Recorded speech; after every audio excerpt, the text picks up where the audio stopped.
Bir dəfə düşəcək kiminsə başına. Hara gəlmişsiniz? Gülməsəz də olar, yorğunluq. Biz hara gəlmişsiniz? Mən Şamaxıya gəlmə. Da, biz gəlib çıxdıq. Şamaxının Burğut hara gəlib çıxmışıq? Şamaxının Burğut yurt.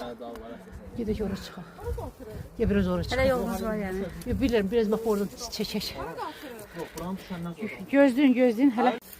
Nə gözəl.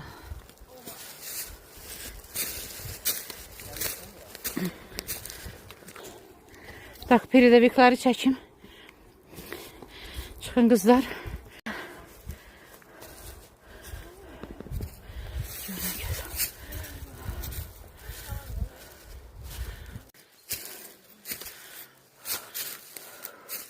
Görünə qalınlıqda divar. Bu da yox da.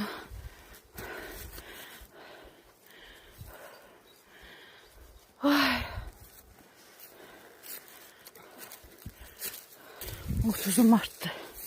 30 Mart. Şamaxının Burğut kəndində yerləşən qalaya gəlmişik.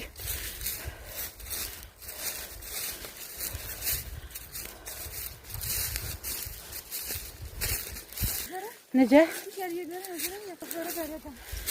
Помещение bu değil mi? İnşaat kakras.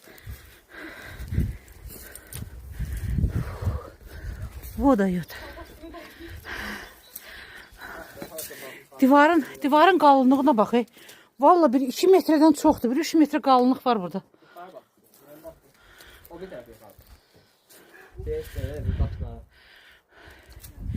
Ehtiyatlı ol, daşlar düşər. Strateji əhəmiyyətli bir otaq olub yəqin. Dəmir otu. Aha. Burada yəqin peşkazad olubdu. Oyda. Oy, burada nə var? Geldim bu dəqiqə. Bak burada gör.